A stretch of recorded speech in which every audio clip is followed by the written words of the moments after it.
I want to present the individual assignment of Operation Management Seminar Bjmp 3083. The title of my article is The Impact of COVID-19 Pandemic in the Food and Beverage Industry. My name is Lavanya, daughter of Pamanathan, metric number 253809. Let's start with introduction.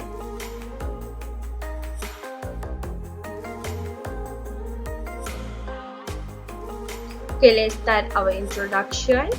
Okay, in Wuhan City, China's Hubei province, the novel coronavirus disease, also known as COVID-19, was first discovered in December 2019.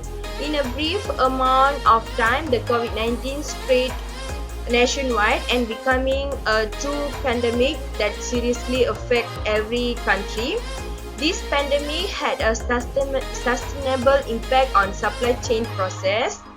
Then the world economy has pressured factories to start closing down in the face of a negative supply inventory. As a result of this COVID-19, people have been urged to maintain a social distance with significantly implication for all industry.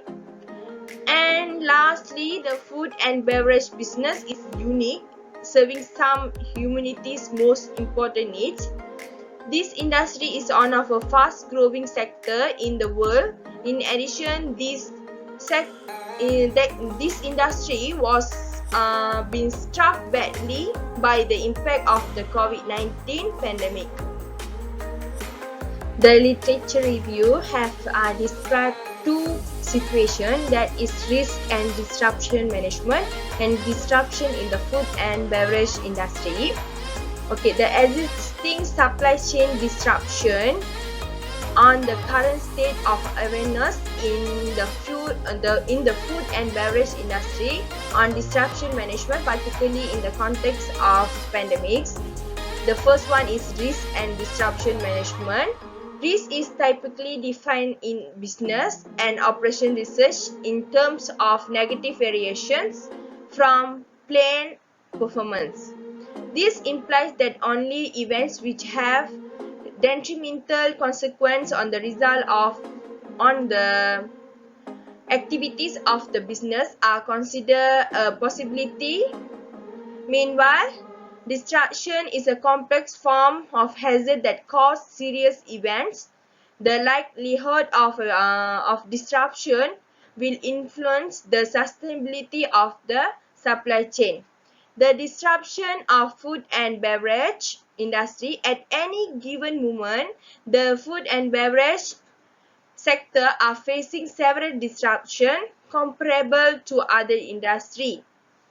A number of sources on the supply chain, including customers, third-party supplies, internal production process, and delivery and storage, as well as external environment, such as political situation and disputes, are responsible for possible delays in the food and beverage sector.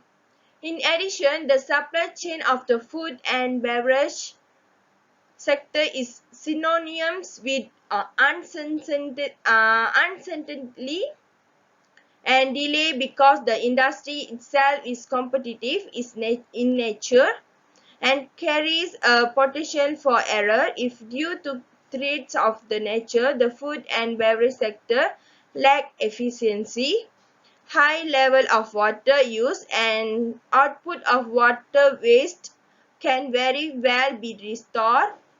Therefore, to maintain a responsive and efficient supply chain, effective methods are required to deal with this disruption and weakness.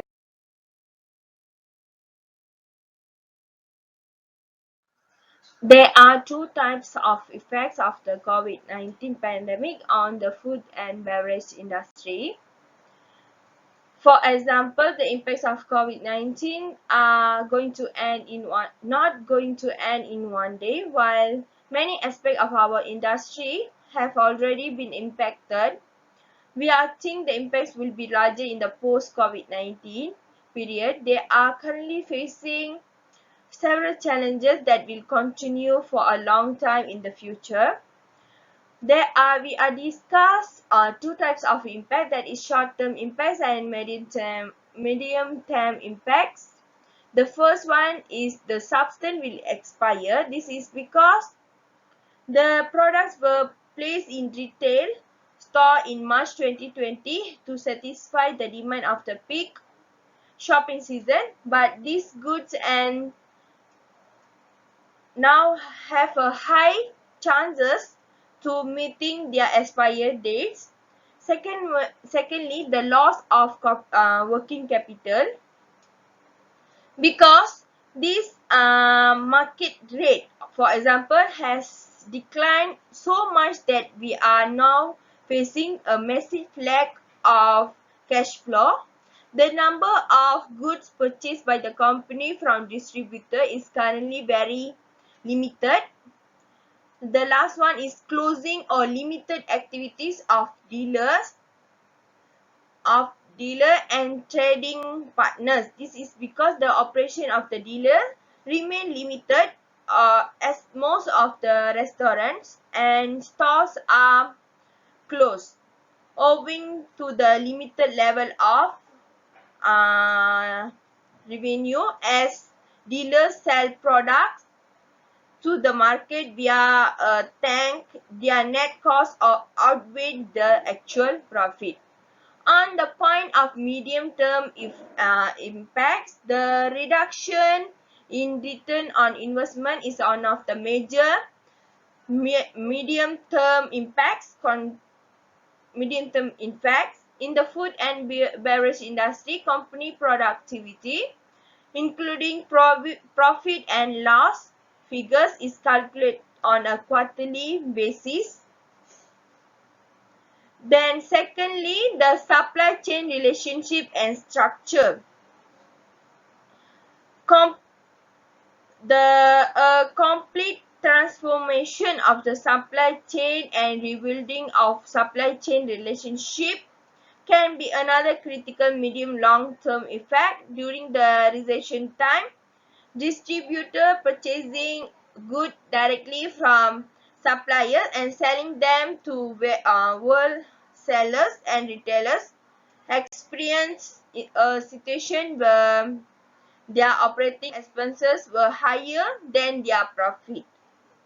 Many stores are still closing and will never reopen because they will not be able to afford running expenses through the closure.